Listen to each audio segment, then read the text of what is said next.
Je donne maintenant la parole à Madame Rosemary DiCarlo.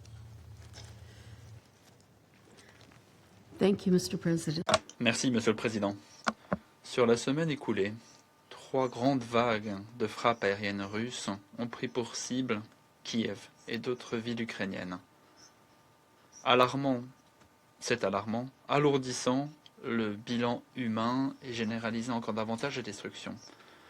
La nuit du 8 juillet, des attaques de drones et de missiles ont été signalées à Kiev, Kharkiv et Odessa, faisant un bilan humain. Une autre attaque aérienne de grande ampleur a eu lieu la nuit du 6 juillet à Kiev. Kiev et la région de Kiev auraient été attaquées par des dizaines de missiles, notamment des missiles balistiques, de croisière et hypersoniques, et par des centaines de drones. Au moins 28 personnes, notamment un jeune garçon de 12 ans, auraient été tuées.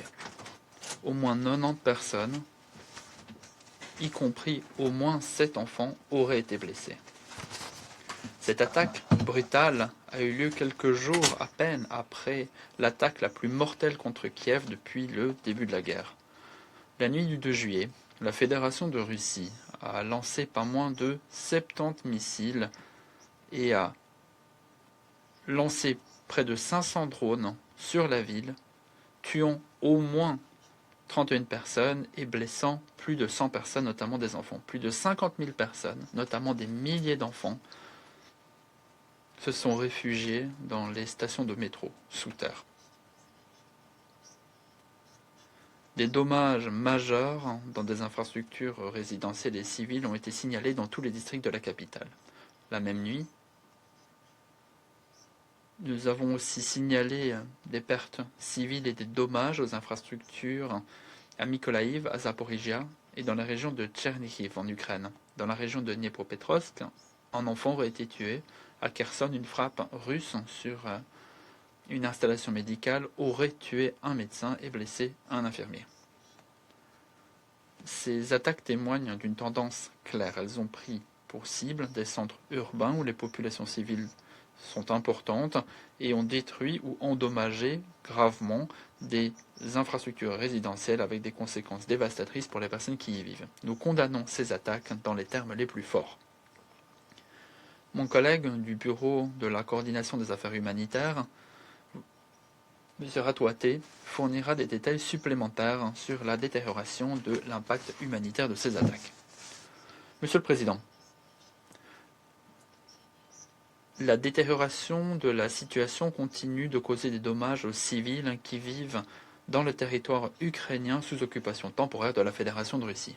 Le 3 juillet, au moins 5 civils auraient été tués et 21 personnes auraient été blessées dans une attaque de drone prenant pour cible le marché central de la ville occupée de Tokmak dans la région de Zaporizhia en Ukraine.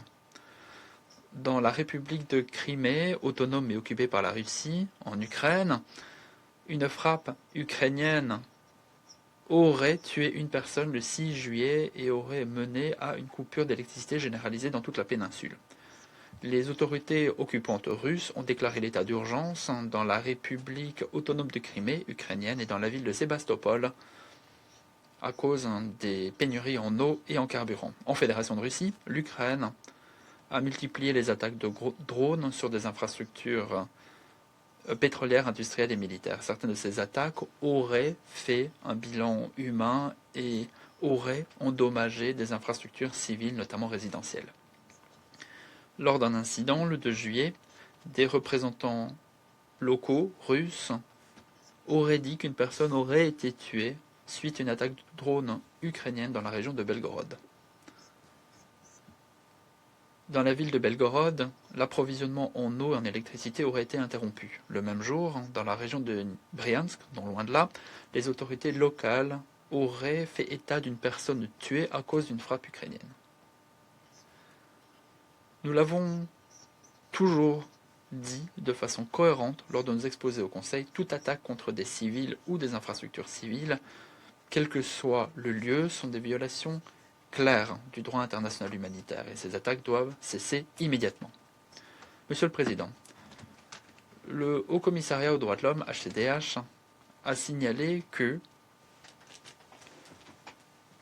les dommages causés aux civils en Ukraine, c'est-à-dire les morts et les blessés, représentaient un bilan plus lourd en mai que durant n'importe quel autre mois depuis le début du conflit.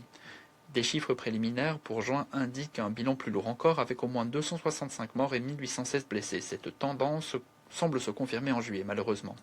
Au total, depuis le début de l'invasion de grande ampleur de la Fédération de Russie en Ukraine, en février 2022, le HCDH a vérifié qu'au moins 16 402 civils, y compris 802 enfants, ont été tués en Ukraine. 48 428 civils, notamment 2948 enfants, ont été blessés.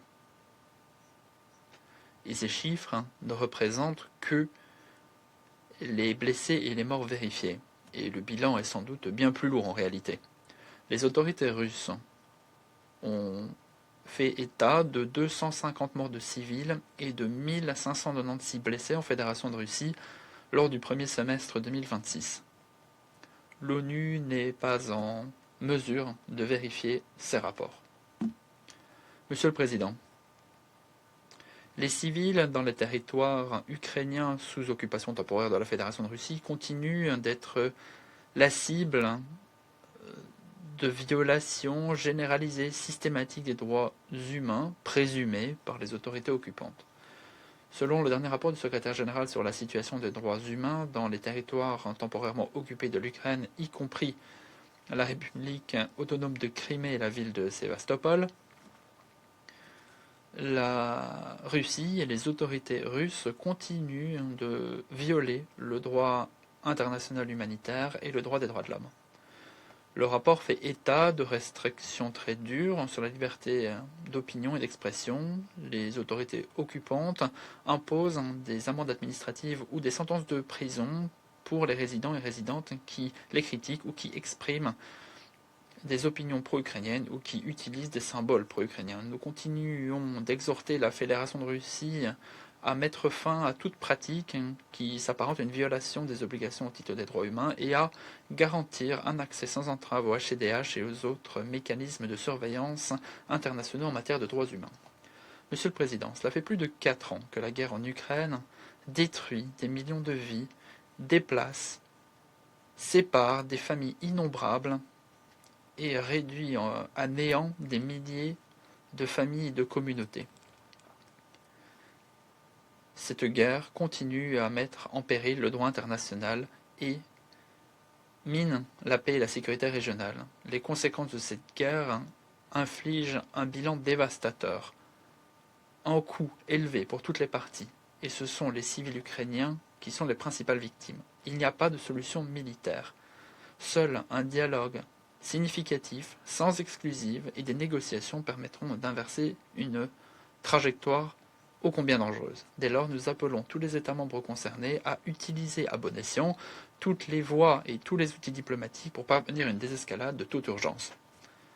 Un cessez-le-feu plein, immédiat, sans condition, ne peut plus être remis à plus tard. Ce cessez-le-feu doit ouvrir la voie à une paix totale, pérenne, juste, conforme aux dispositions de la Charte, du droit international et des autres résolutions de l'ONU. L'ONU soutiendra tous les efforts qui mèneront à cet objectif. Je vous remercie, Monsieur le Président.